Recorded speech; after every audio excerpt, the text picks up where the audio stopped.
Hello, citizens of the world. We are anonymous.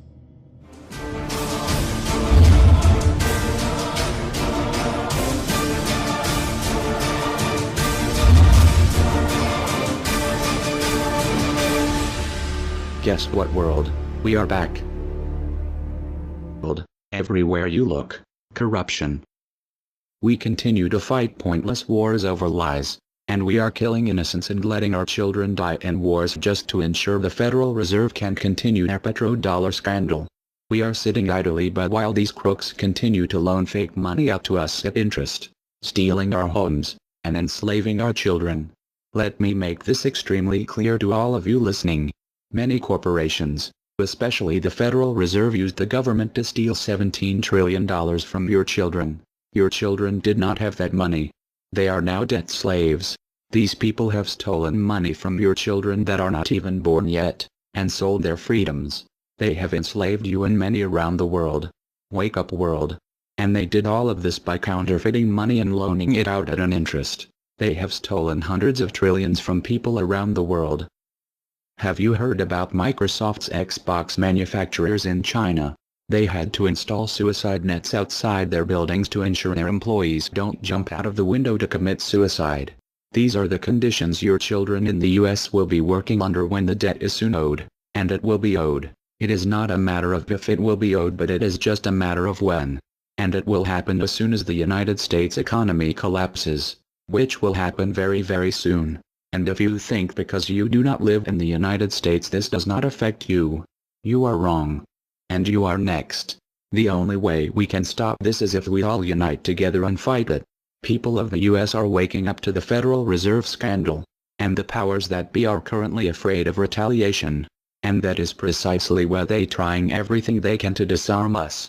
You know how the media has been saying gun violence has been out of control and at an all-time high. They are not simply twisting the truth here or exaggerating. They are absolutely bold-faced presenting lies to you.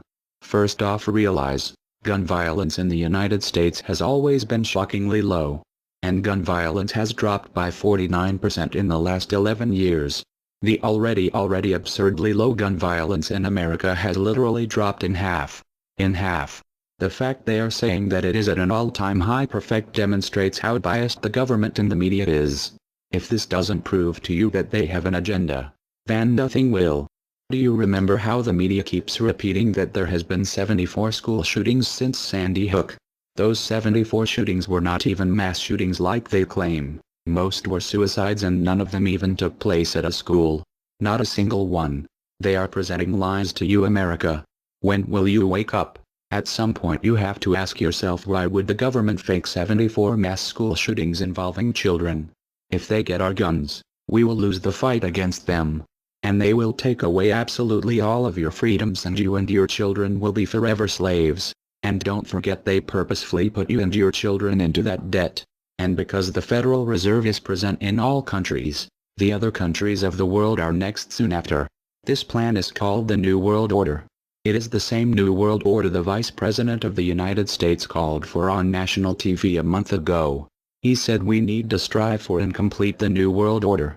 This is also the same New World Order President George Bush and President Kennedy said is our country's lifetime goal. And the same New World Order George Bush said on national TV said will happen no matter what we do, and we cannot prevent it. This has all been a long-time plan. The Federal Reserve and their partners want complete control of humanity. We cannot let this happen. They want to rule over us, like kings and queens. And humanity will be forever lost to enslavement by a bunch of tyrants who have publicly admitted they want to kill off the majority of the population so the masses are easier to control. They are going to wipe your bloodline completely off of the earth. He'll tell you the order of things to happen. The enslavement will follow immediately after guns are taken away and you cannot fight back. If they cannot get the guns before the economic collapse, then they will wait until the economy collapses. When the economy collapses, people will be starving. There will be looters and shootings. The government will insist on taking guns away to help, and as soon as the guns are taken away, then we will fall into a complete dictatorship. Do not fall for it. Remember, They are the ones who caused the economic collapse to begin with. This is the same tactic used on Germans and it worked. So expect it. As soon as the economy collapsed and the masses were starving, the German government asked the people to give up their rights and they listened. And then eventually the government was throwing the naked masses into giant burning hot ovens for mass execution. Do not give up your rights. Do not give up your guns. Fight back, as they were the ones who caused the problem. Just so you know, the people who are behind this Federal Reserve scam and New World Order are the same ones who funded Hitler's campaign.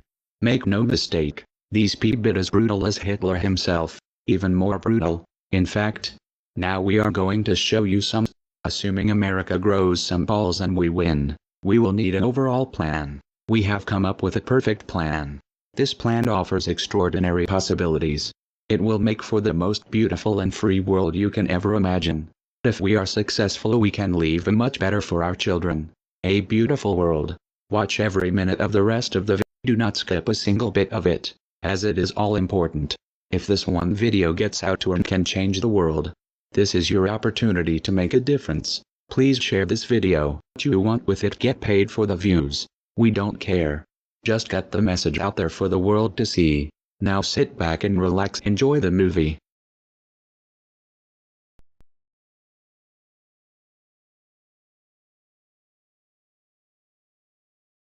To you? Makes perfect sense. Okay. Anybody else want to throw anything out at us? Sir? I think you're an anarchist and you don't know it yet.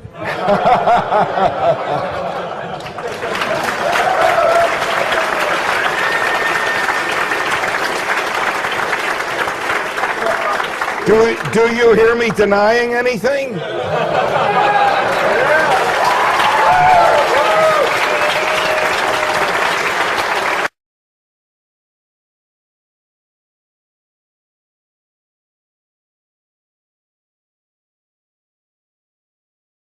Many people, when they hear the word anarchy, think of chaos and mayhem.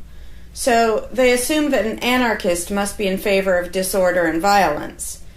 That is the complete opposite of the truth. Most objections and complaints about the anarchist or voluntarist philosophy are not actually about the philosophy itself, but result from people misunderstanding what the philosophy is all about.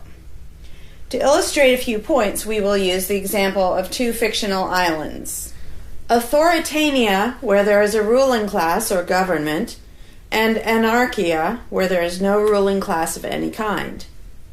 We will use these islands to examine several common misconceptions about anarchism. Lots of people think anarchy means every man for himself, or survival of the fittest, or the absence of any social cooperation or organization. They think that anarchy means everyone has to be self-sufficient. This comes from the false assumption that some kind of government is necessary for any organization to occur. Whether it's part of a republic, a democracy, a kingdom, or a dictatorship, a ruling class issues orders called laws and punishes anyone who disobeys them. That is not cooperation. That's domination. It's one group forcing its will on another. Authoritarianism can be used to force people into organized patterns, but that does not mean that people are incapable of organizing their activities without being forced.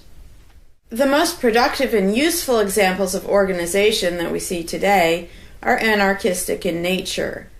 No one was forced to build the grocery store you go to. No one was forced to produce or sell anything in it. Everyone involved in the vastly complex operation of growing your food, transporting it, displaying it in the store, and selling it to you, everyone involved participates voluntarily, working in exchange for money. You and all the other store customers choose freely which store to go to and what to spend your money on.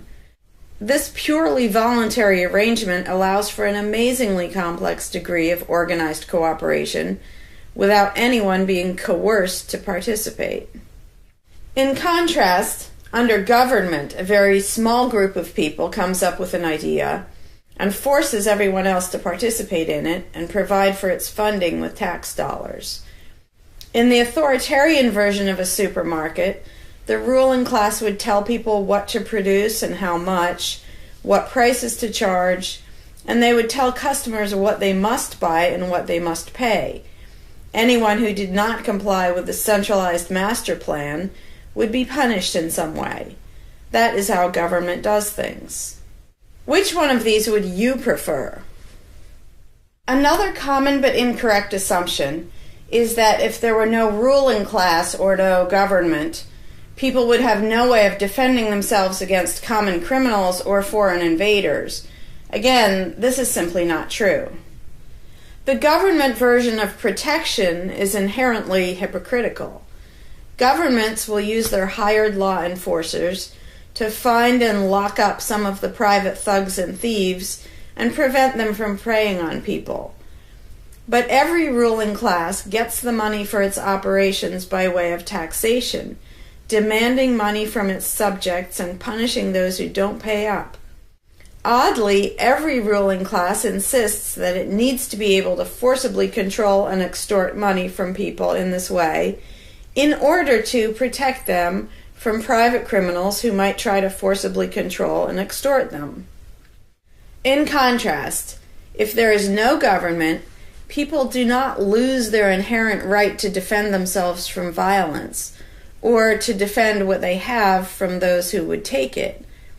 Every person has this right, and they also have the right to organize and cooperate with each other to exercise that right. Organizing for mutual defense does not require any government-granted laws or authority. No one wants to be attacked or defrauded, and everyone wants to feel safe. Whether each person takes this on himself or herself individually, or whether they hire and organize others to do it on their behalf, it can be done on a voluntary basis. Those who insist that government is necessary often claim that if there wasn't a government, then smaller private gangs would spring up to enslave and rob people. Organized crime gangs exist along with government, and most people do not understand the dynamics between them and how government enriches and empowers organized crime while appearing to fight it. Black markets enrich organized crime, and money allows them to buy government protection. There's no reason to think they would do as well in an environment of freedom, where they would have fewer ways to make money and would be up against both individual and organized armed citizens. A criminal gang that's recognized as such has far less power than a gang whose aggression is perceived to be legitimate and proper. And that's the gang we call government. When thuggery is called law enforcement, and thievery is called taxation, and self-defense is called crime and terrorism, then even the widespread ownership of firearms can't do much to stop the aggression. Imagine a private gang trying to do the things that government does without the aura of authority, and imagine how a well-armed population would respond to this. The gang would fail quickly and dramatically. Another concern that people have when they first consider the idea of a stateless society is that some people are truly malicious, destructive, and sociopathic. The concern is that these people would be free to do anything they wanted and no one would stop them. But this concern is again based on a basic misunderstanding of human nature. Wherever we have a government ruling class, we still have freelance thieves and thugs who are not deterred by the laws of the politicians. In some instances, they're stopped by force by the police, or they decide not to commit a crime for fear of what the police might do to them. What makes this deterrence work is not the legislation or the official badges, but the simple threat of harm to the sociopath. It really makes no difference whether the threat comes from the police, or another citizen, or even another criminal. A sociopath doesn't care about laws or social rules. He cares about avoiding pain and hardship for himself. This is still true when a government ruling class is not involved at all. If the intended target of a would-be carjacker pulls out a gun, it doesn't make any difference to the carjacker whether that person has a badge or whether there's a law against taking people's cars. Discouraging nasty people from hurting others does not require special authority, only the ability to use defensive force. Ironically, though people hope that government will protect them, having a government, a gang which is believed to have the right to tax and control people, just creates one gang so big and powerful that normal people can't resist it. In short, to create a huge gang and then give it societal permission to control and extort people with the hope that this gang will prevent theft and thuggery is simply a self-contradictory idea, but that's what government always is. Some people might assume that if people organize for mutual protection and defense, then that's what government is. But there's an essential difference. People coming together to do something that everyone has the right to do, such as defend yourself, doesn't require any special authority. It's not government unless one group of people claims the right to do things which others do not have the right to do, such as taxing and controlling innocent people. Organized defense can be very effective without supposing the special right to rule over others. In other words, without being government. In contrast, governments rob the people they rule of far more wealth than private crooks could ever manage, making the idea of a protector government ridiculous. Another common objection to the idea of a stateless society is the notion that, if not for a group of lawmakers telling the rest of us how to behave, we would all behave like stupid, irresponsible, violent animals. This claim implies one of two things. Either we normal people have no idea what is right and wrong unless and until politicians tell us, or the only reason we want to do the right thing and coexist peacefully is because politicians told us to. A quick examination of your own motivations will show you that neither of those things is actually true. It's particularly odd to make this argument in a society where politicians are voted into power. If the people themselves have no moral code and no conscience, and are just stupid, violent animals, why does almost everyone want government to keep the peace and protect the innocent?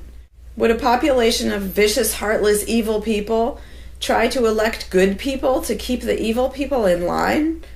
Obviously not.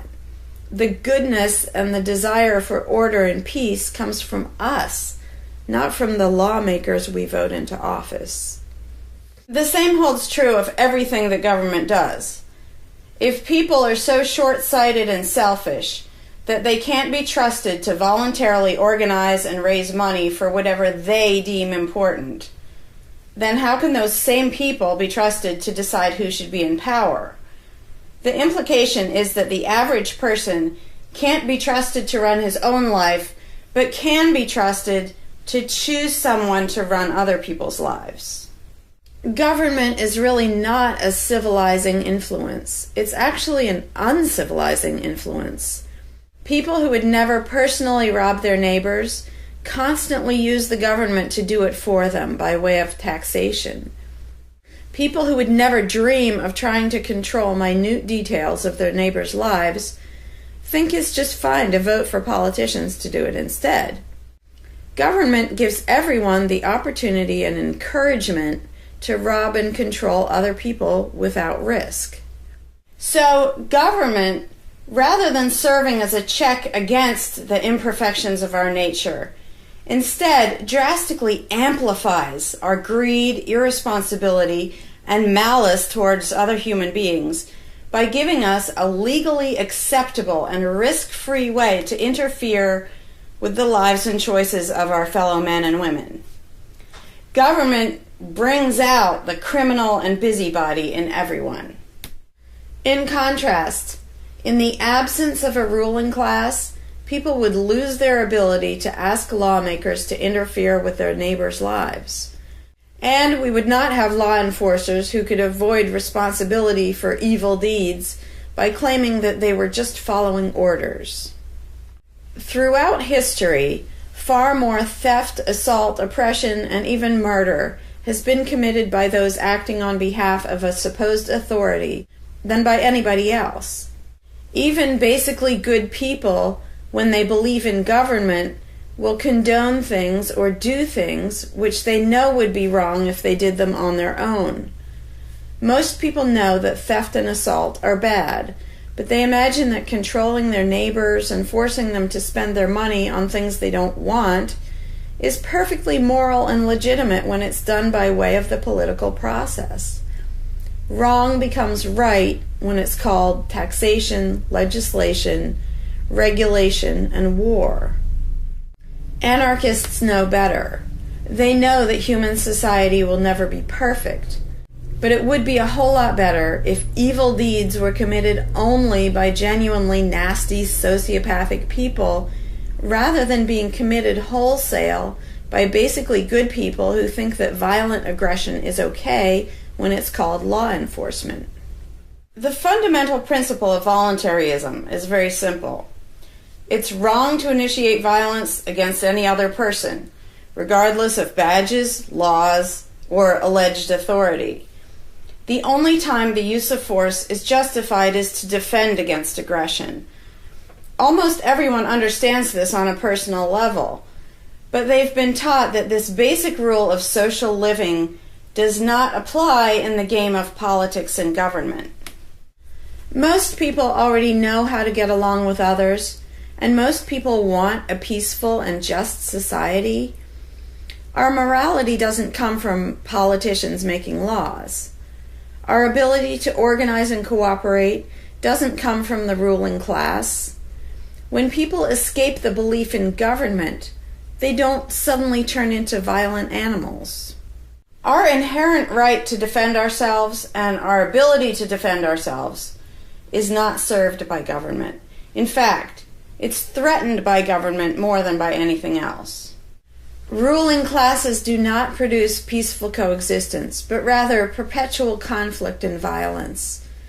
Our belief in government authority takes our compassion, virtue, and good intentions and turns them into power for people who crave power and riches. Of course, the people who benefit most from the political racket will put a good spin on the system and do their best to convince people that it's a social necessity. But ask yourself this: have the thousands of laws, regulations, and taxes imposed on you by politicians made you a better person? Have they made you more productive or more caring? Is the world better off with the politicians taking your money and telling you how to live your life? Or do you think it might have been better off if you'd been allowed to spend your own money and make your own decisions? Is society really best served by a small class of people forcefully imposing a centralized master plan on everyone else? Can the orders and threats of a ruling class make the world what it should be? Or would society be better served by human freedom and respect for individual rights, by voluntary cooperation and peaceful organization? If this second option sounds better to you, maybe you should learn more about anarchism.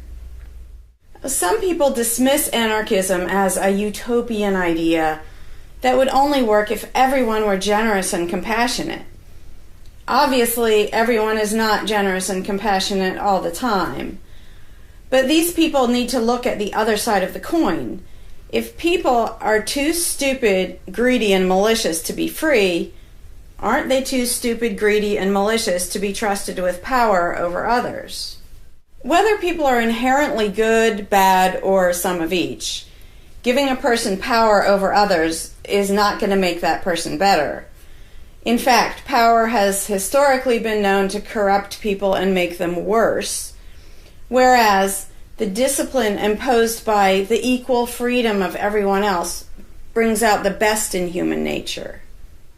Most people today think that we need some form of government because they mistakenly believe that obedience to authority makes us all more civilized, moral, and peaceful. In reality, it has always done exactly the opposite. Everyone knows that governments can be corrupt, abusive, inefficient, counterproductive, even tyrannical. But most people assume that the way to fix that is to get the right people into power. People have spent centuries trying to create a good society using different kinds of ruling classes, different legal structures, different ways of choosing the rulers, and so on. But every governmental construction has resulted in freedom and riches for some, and oppression, violence, and poverty for others.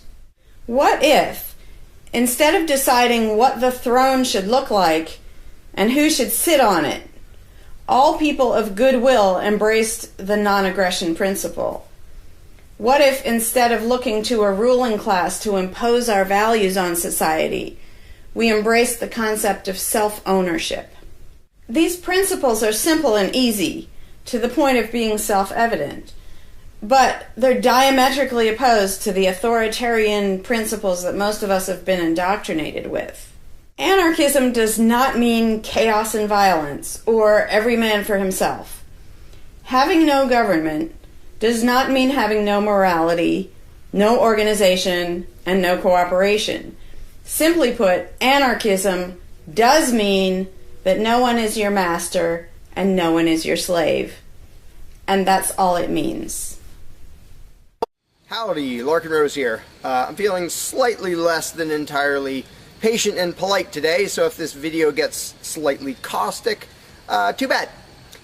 This video is for all the people who are constantly saying, well, if not for government, we couldn't have roads, or we couldn't have police, or nobody would care for the poor, or we wouldn't be protected, whether it's from local thugs or from foreign invaders. We wouldn't have this, we wouldn't have that. So thank goodness we have government and taxes, because we wouldn't have any of those things.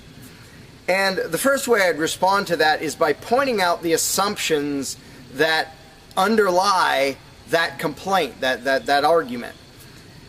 Basically what people are saying, because let's be clear about what the terms mean, government is the people who boss everybody else around.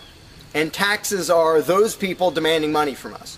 So they basically tell us, hand over a whole bunch of money and we'll decide how to take care of you. We'll decide how to spend your money. If we don't like it, too bad, we don't really have a choice. Like, well, you can vote in a few years and maybe something will change, even though it totally won't. So that's what people are saying. Basically, if we didn't have a ruling class stealing our money and then supposedly spending it to protect us, how could we possibly have roads or anybody to protect us? The implication is that in this country, for example, 300 million people would just sit around thinking, oh, we can't do it. Without politicians and tax collectors, we can't have a road, we can't protect each other, and we can't... And it rests on this bizarre assumption that things that almost everybody wants, they wouldn't do anything to make happen unless there were politicians forcing us to give them money so they can make it happen. And so an example I like to use is, let's apply the same argument to food, because food is pretty darn important. I think everybody can agree. Let's apply the same argument that statists use about the roads or caring for the poor or protection or anything like that. The argument would go like this. Now, in the context of food, listen how idiotic this is. If we don't have government demanding money from all of us under the threat of caging us, and that's what taxation is, here's the money you have to give us, here's the nasty things we do to you if you don't. If that didn't happen so that they could build a big food production and distribution system and feed us, well, we'd all starve. We'd all just sit around saying, gosh, I wish we had food, but, no politicians and tax collectors. We're just going to sit around and starve to death.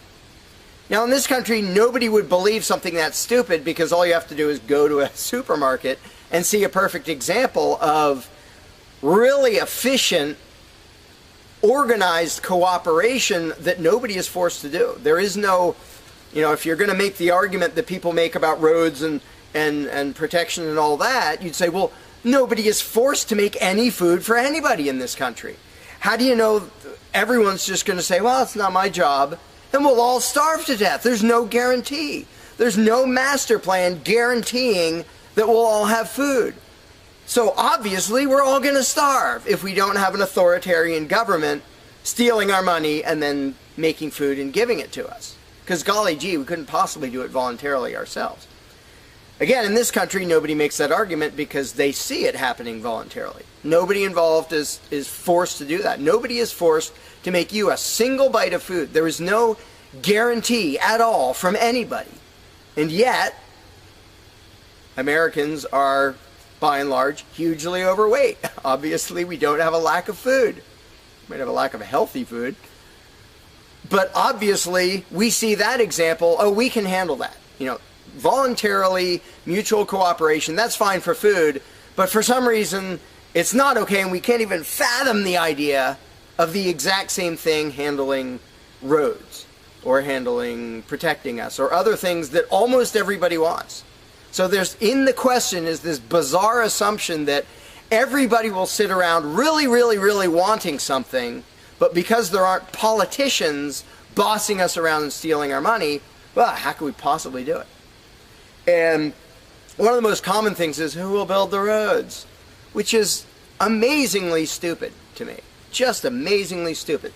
I have here in my pocket a little tiny thing.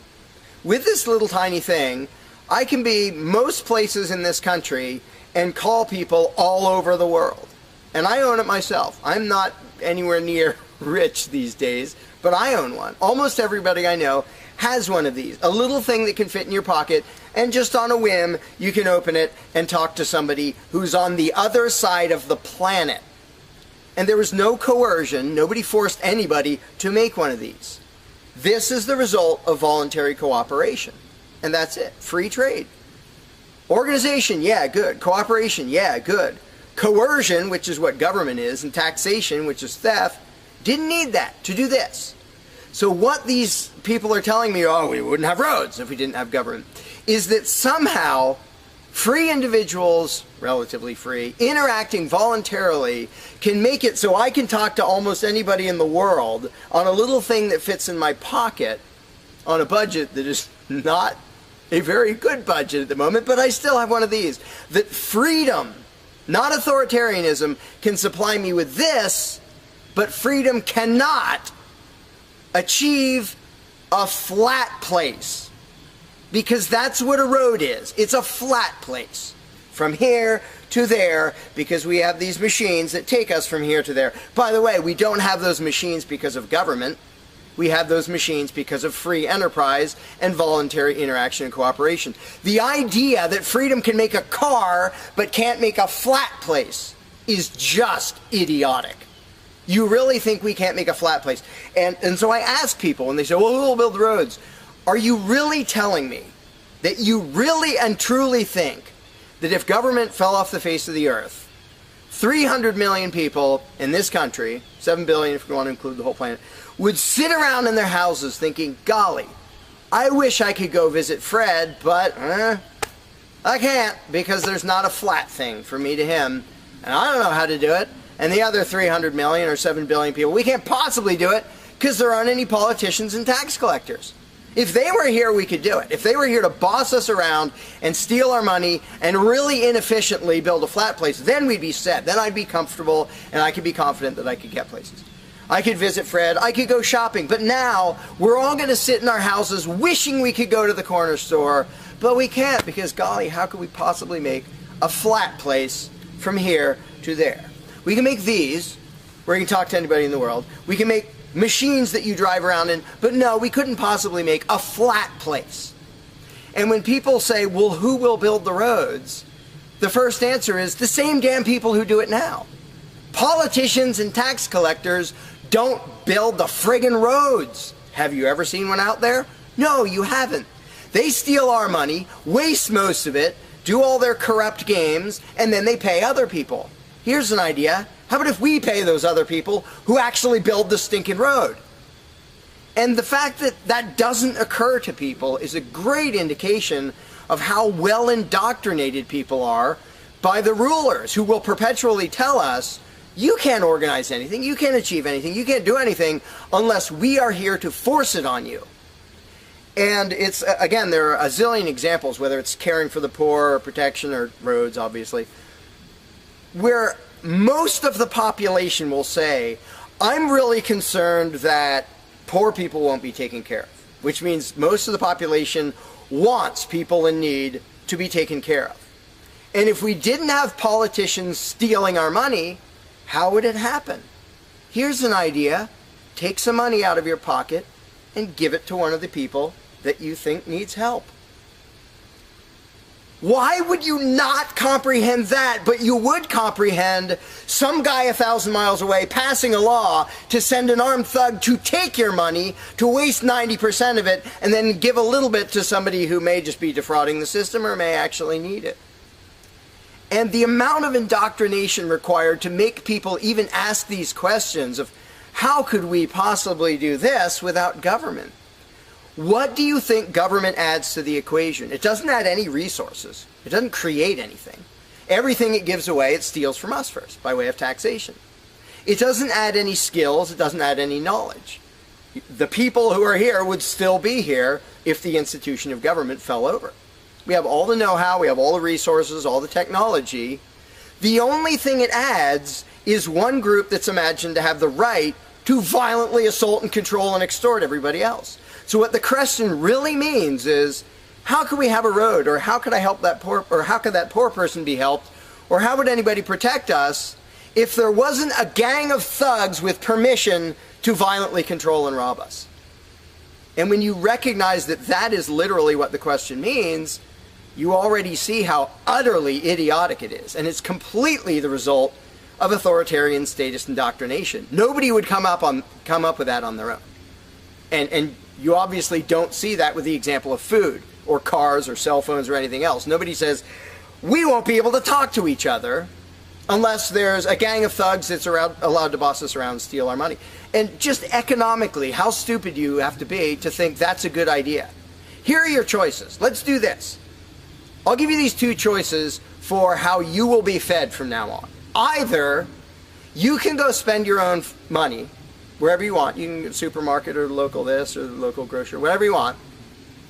You can go decide what you want, and they'll tell you the price. You decide what you're going to buy and how much. And you can go to different places and you can shop around and you can do all that. That's option number one.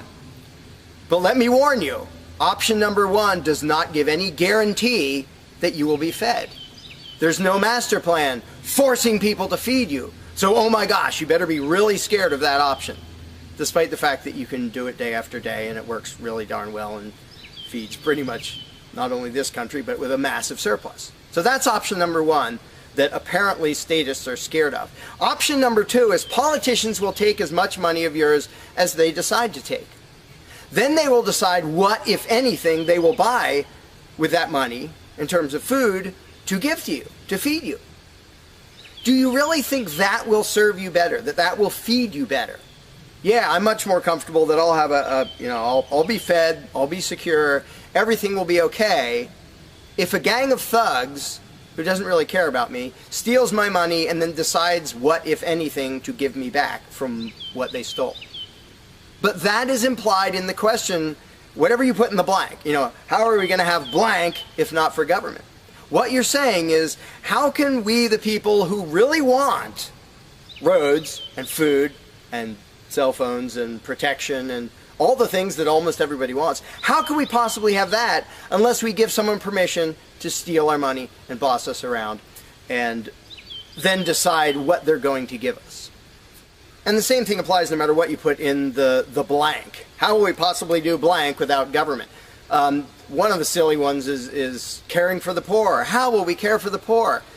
Think of what that means. Like when more than half the country votes for a party to take care of the poor, it's more than half of the country saying, we're really concerned and we want to make sure that the less fortunate are taken care of, but we don't believe that normal people acting in freedom will take care of them.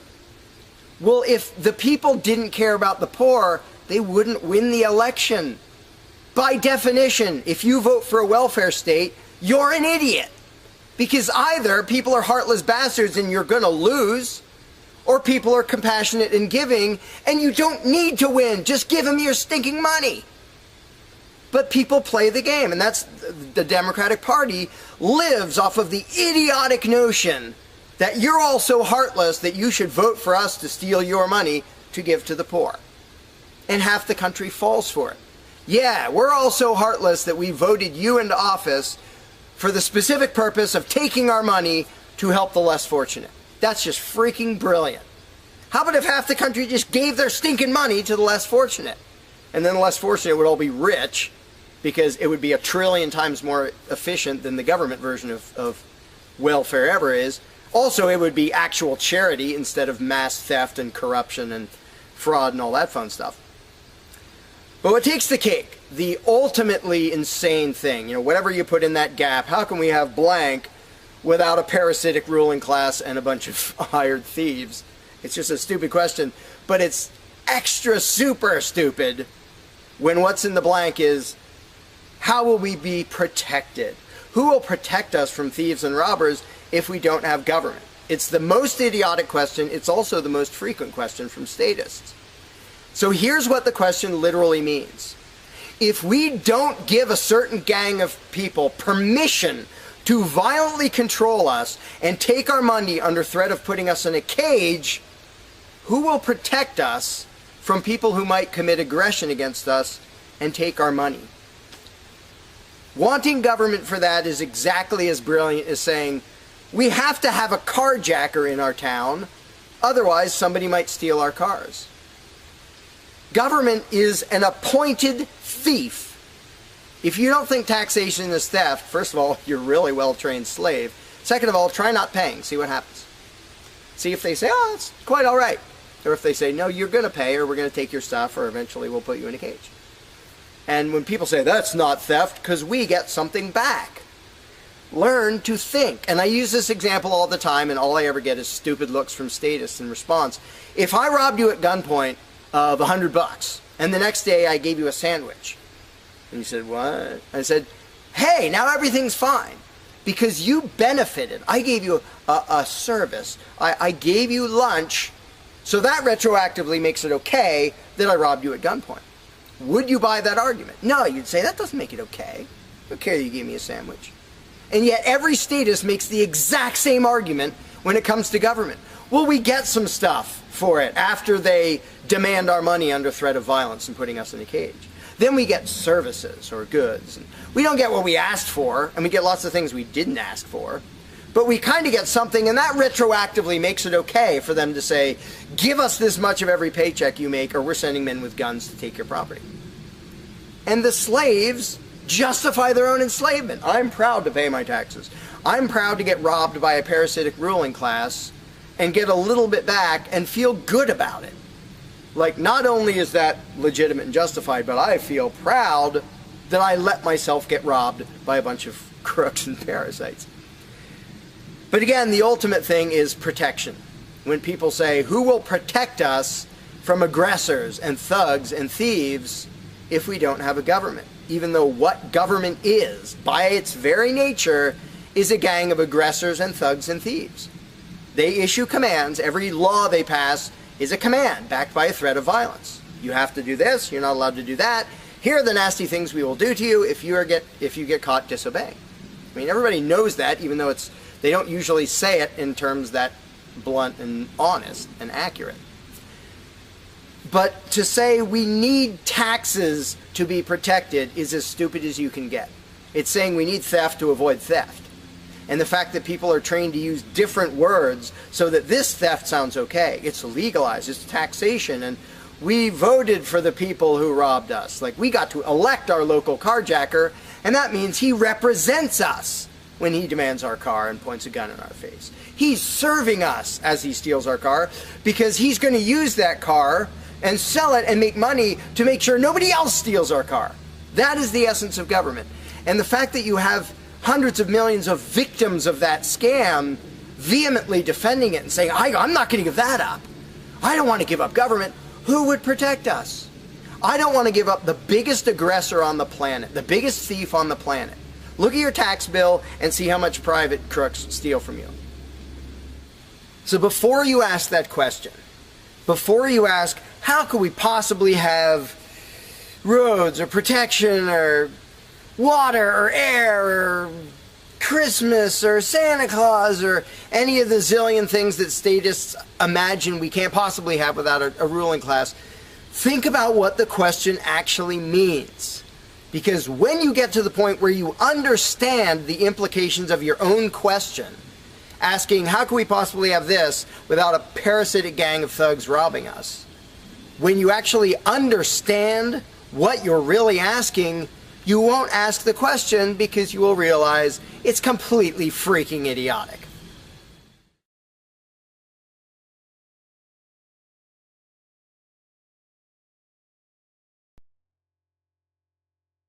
Hey, Larkin Rose here. One of the first things that people are concerned about when they start thinking about a society without a ruling class is, well, what happens to the nasty people?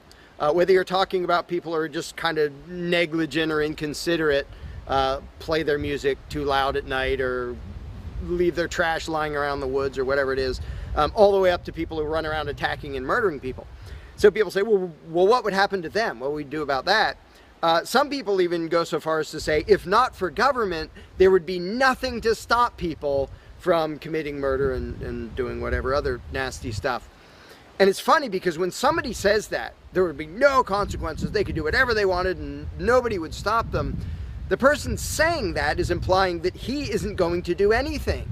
If there's someone running around attacking and murdering innocent people, the guy who said nothing will happen to them, obviously he's not going to do anything or something would happen to them.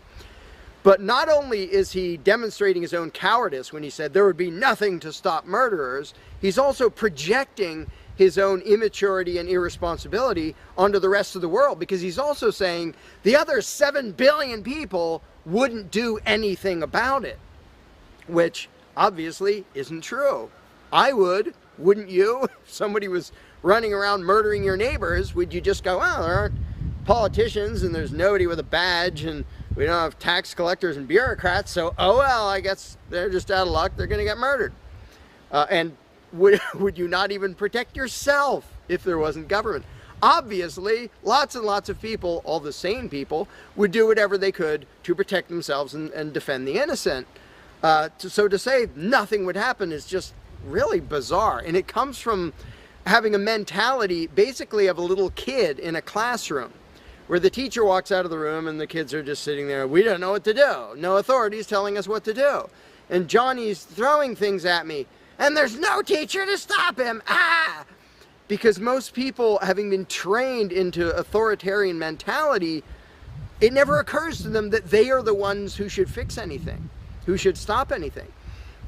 And so when people say, well, what would be done about this and that and the other thing, nasty people doing nasty things, the first thing I ask is, well, what would you do about it? Because people are so into the mentality that there has to be some master plan and some authority who writes down the law of here is what will be done with those people, that people don't think in terms of, well, what would I do about it? Which is why I always ask people, well, what would you do about it? You're a person just as much as me and just as much as the other 7 billion. What would you feel justified in doing if somebody was polluting or playing their music too loud at night or running around murdering people or whatever in between you can think of? Any nasty thing, what would you feel justified in doing about it? Because there's a very basic rule of being a moral human being, which is if it would be wrong for you to do something, don't ask anybody else to do it.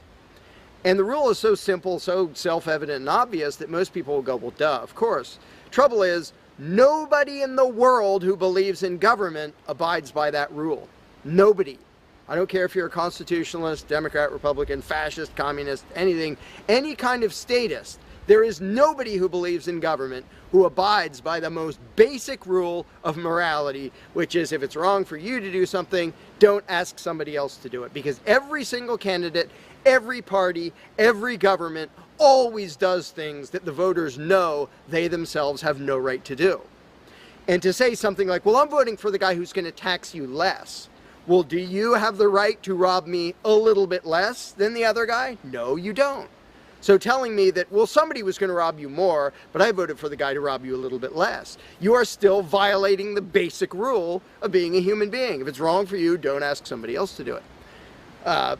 Well, that's kind of the second basic rule, the first one being the non-aggression principle. And they actually go together quite well.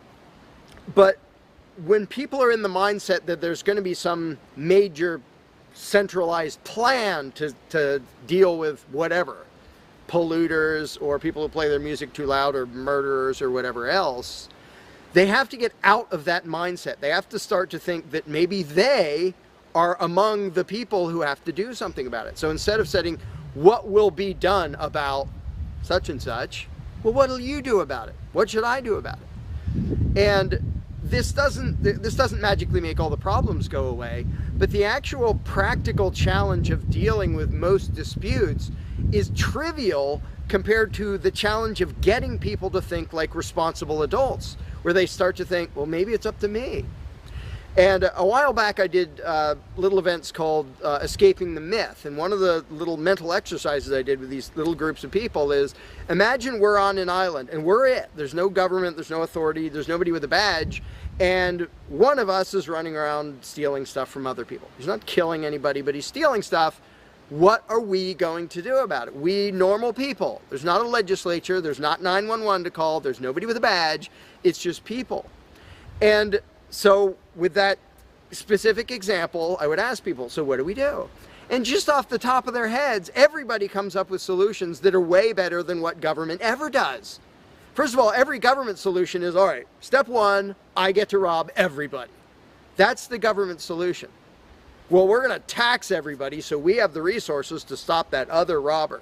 Well, in the island scenario, nobody is stupid enough or insane enough to start with that, to say, well, let's see, so somebody's stealing our stuff. Okay, first, I get to rob all of you so that I have the resources to protect you from him.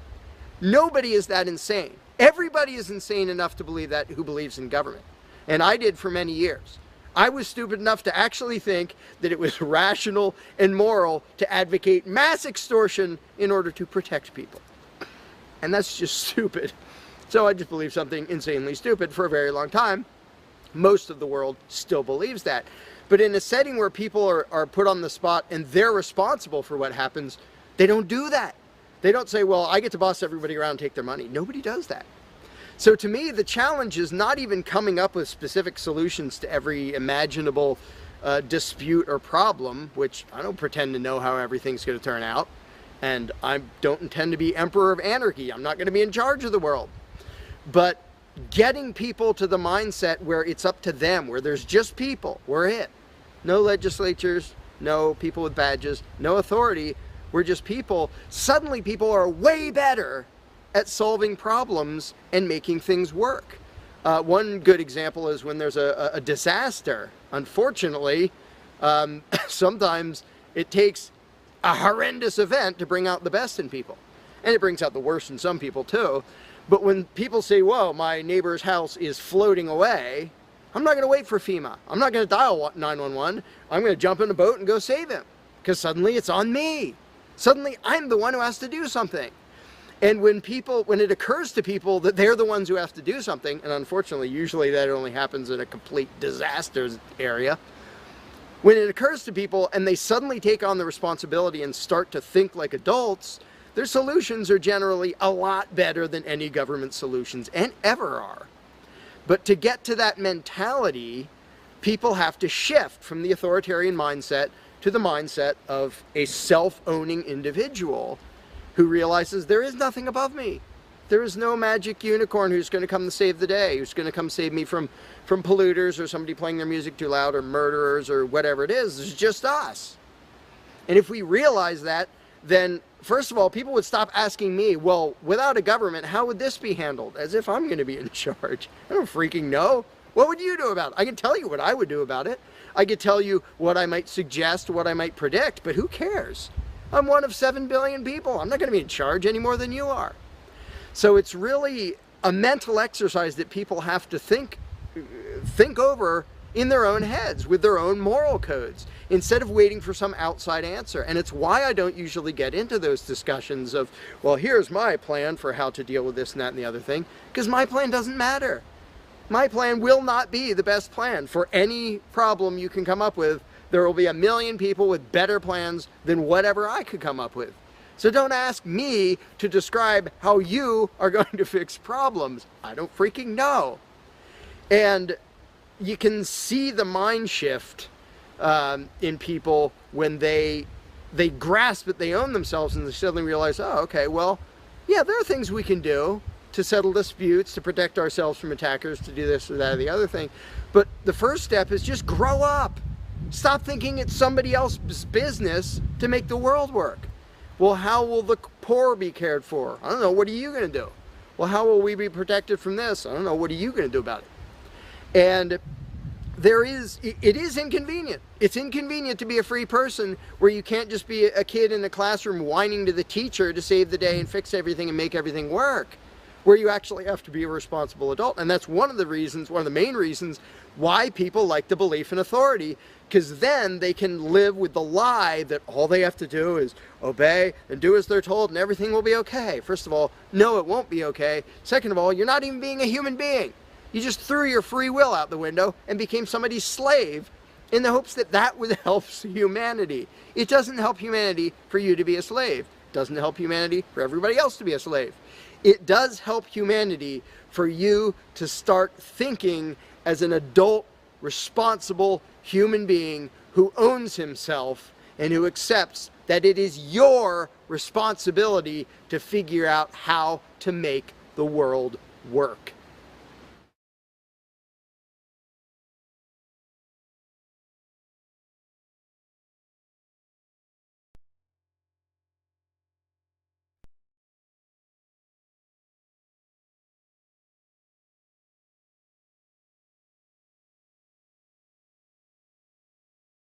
You cannot begin to imagine in how many ways the world is the opposite of what you have been taught to believe.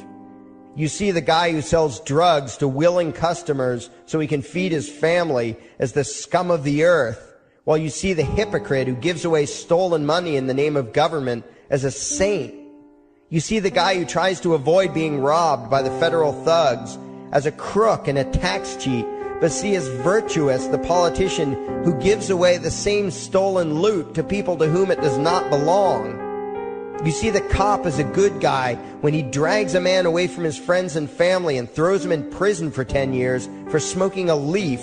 And you see anyone who defends himself from such barbaric fascism as the lowest form of life, a cop killer.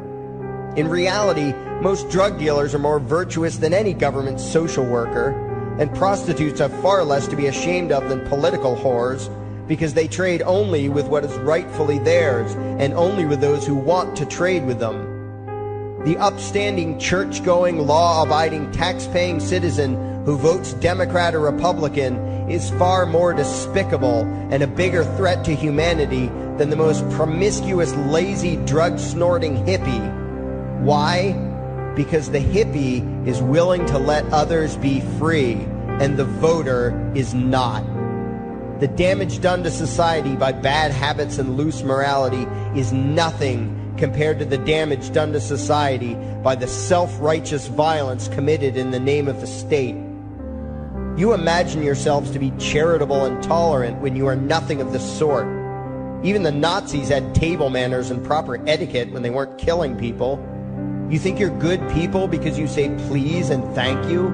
You think sitting in that big building on Sunday makes you noble and righteous?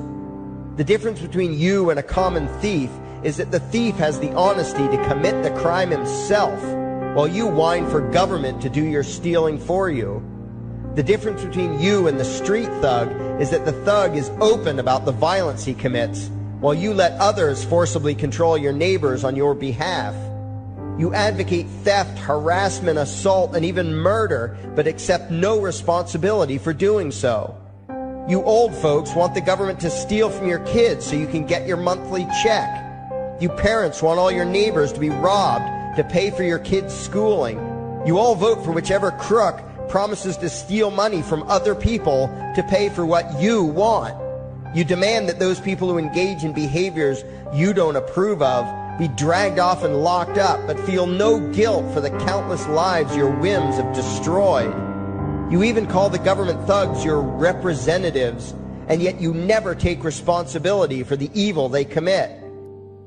You proudly support the troops as they kill whomever the liars in D.C. tell them to kill, and you feel good about it.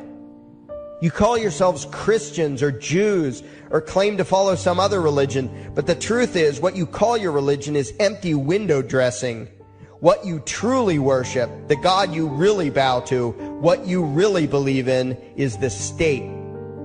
Thou shalt not steal, thou shalt not murder, unless you can do it by way of government. Then it's just fine, isn't it?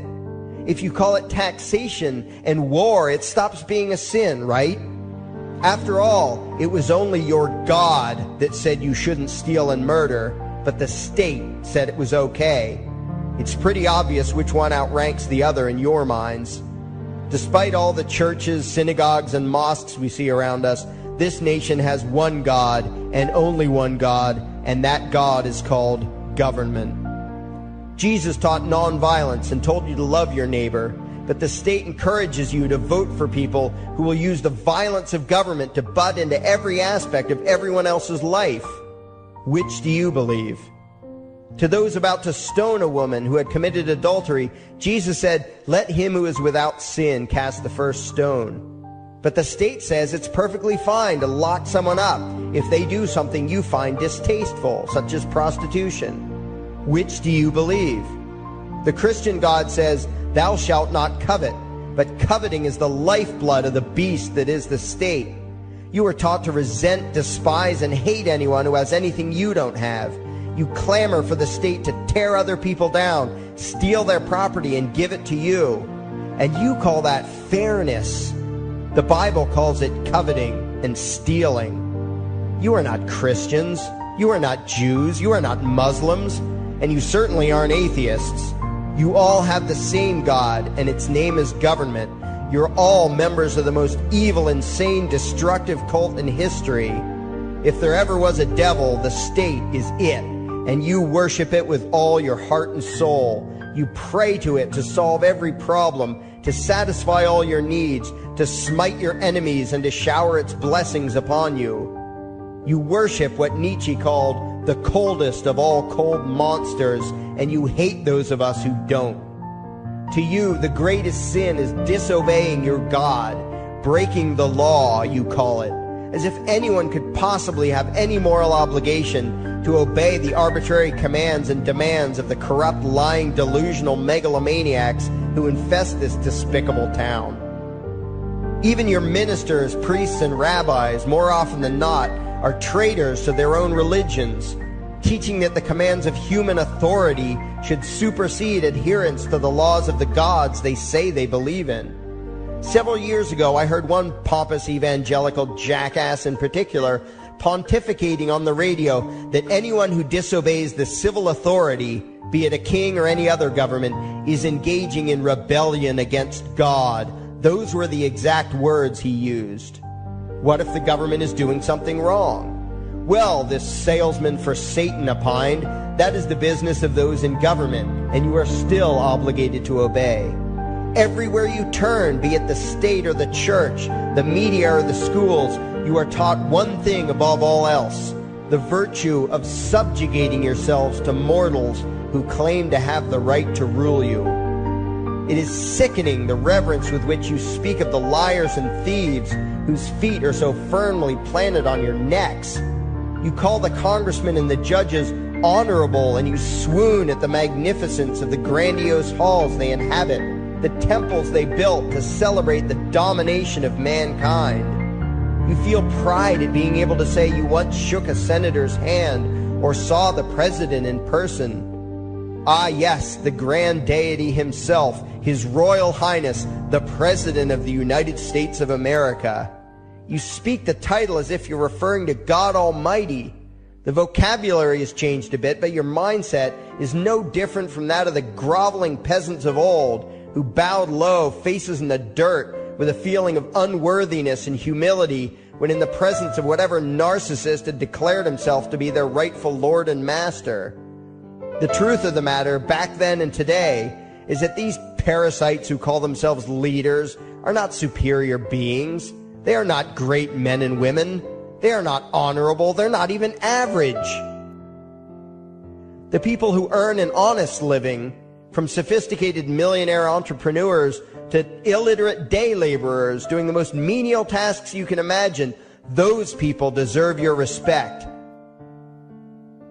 Those people you should treat with courtesy and civility. But the frauds who claim the right to rule you and demand your subservience and obedience, they deserve only your scorn and contempt. Those who seek so-called high office are the lowest of the low. They may dress better, have larger vocabularies, and do a better job of planning out and executing their schemes, but they are no better than pickpockets, muggers, and carjackers.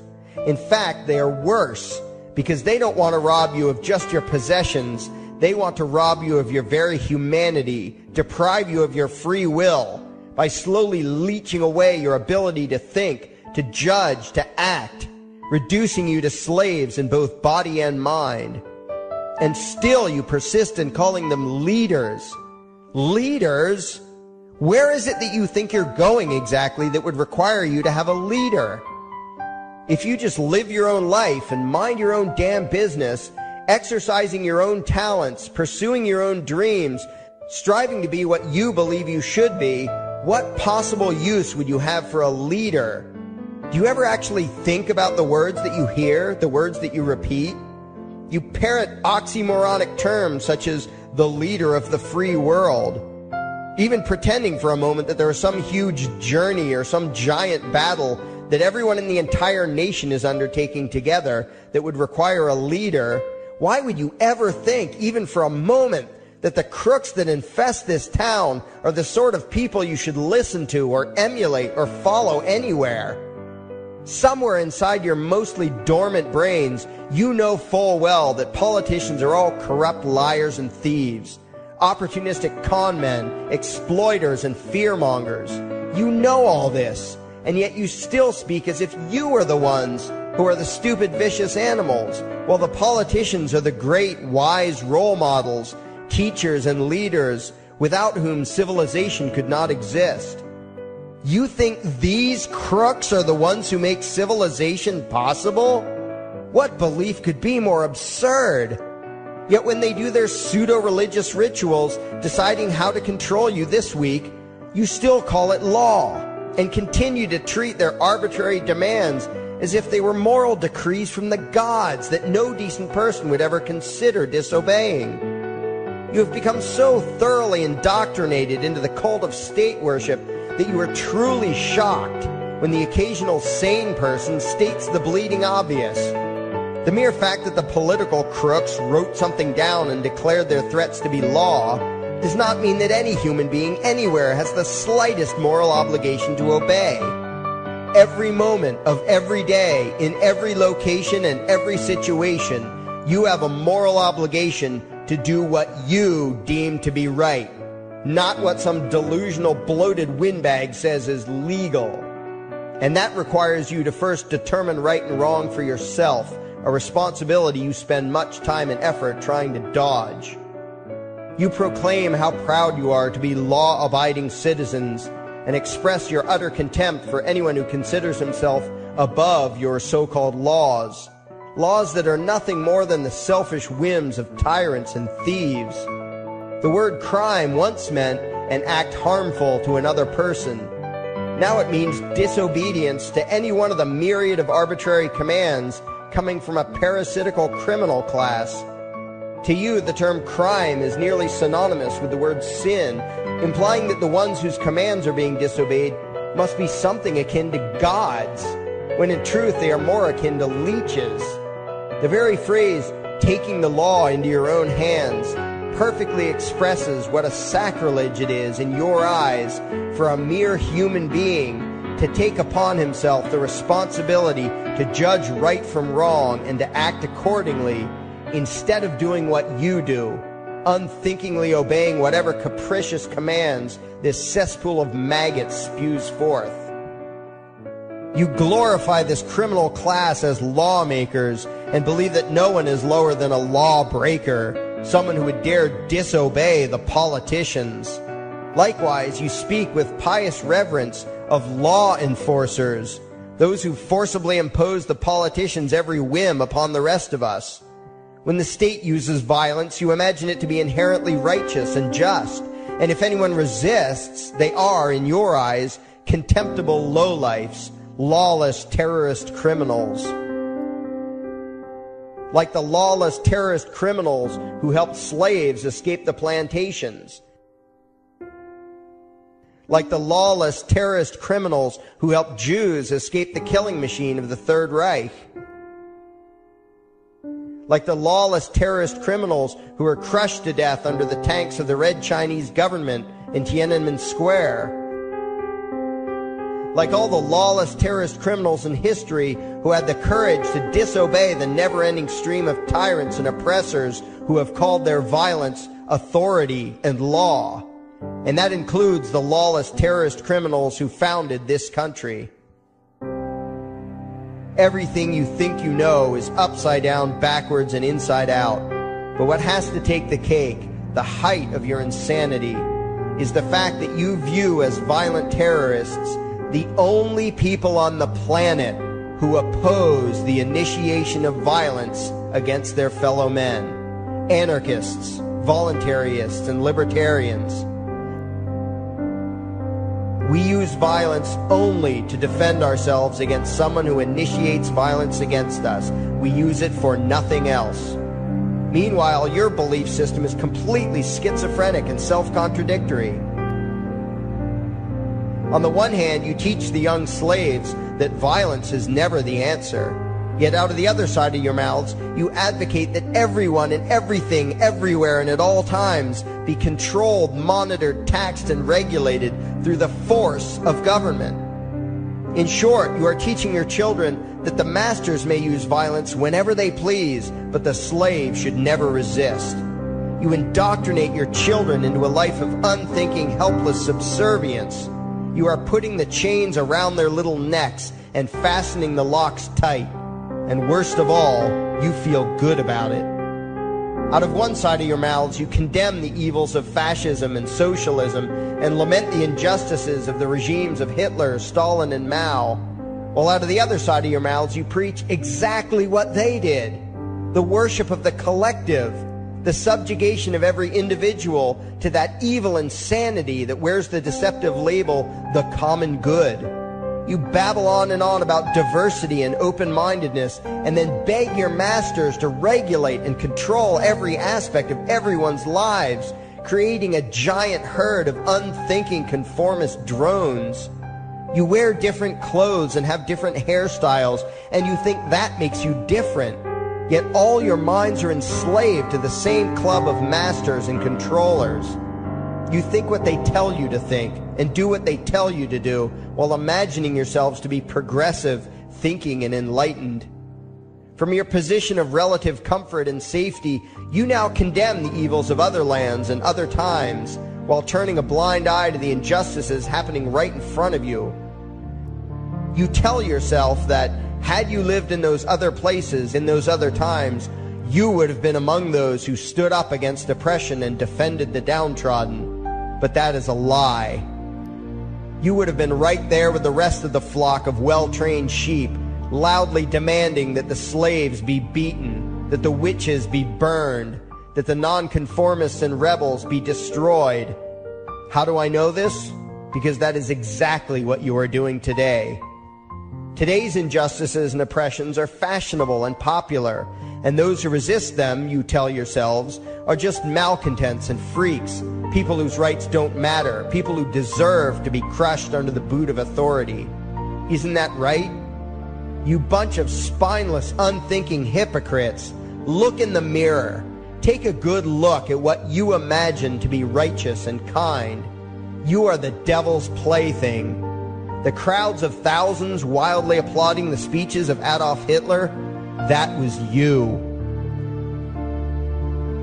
The mob demanding that Jesus Christ be nailed to the cross, that was you. The white invaders who celebrated the wholesale slaughter of those godless redskins, that was you. The throngs filling the Colosseum, applauding as the Christians were fed to the lions, that was you. Throughout history, the perpetual suffering and injustice occurring on an incomprehensible scale, it was all because of people just like you. The well-trained, thoroughly indoctrinated conformists, the people who do as they're told, who proudly bow to their masters, who follow the crowd, believing what everyone else believes and thinking whatever authority tells them to think. That is you. And your ignorance is not because the truth is not available to you. There have been radicals preaching it for thousands of years. No, you are ignorant because you shun the truth with all your heart and soul. You close your eyes and run away when a hint of reality lands in front of you. You condemn as extremists and fringe kooks those who try to show you the chains you wear because you don't want to be free. You don't even want to be human. Responsibility and reality scare the hell out of you, so you cling tightly to your own enslavement and lash out at any who seek to free you from it. When someone opens the door to your cage, you cower back in the corner and yell, "Close it, close it." Well, some of us are finished with trying to save you. We've wasted enough effort trying to convince you that you should be free. All you ever do is spout back what your masters have taught you, that being free only leads to chaos and destruction, while being obedient and subservient leads to peace and prosperity. There are none so blind as those who will not see. And you nation of sheep, would rather die than see the truth.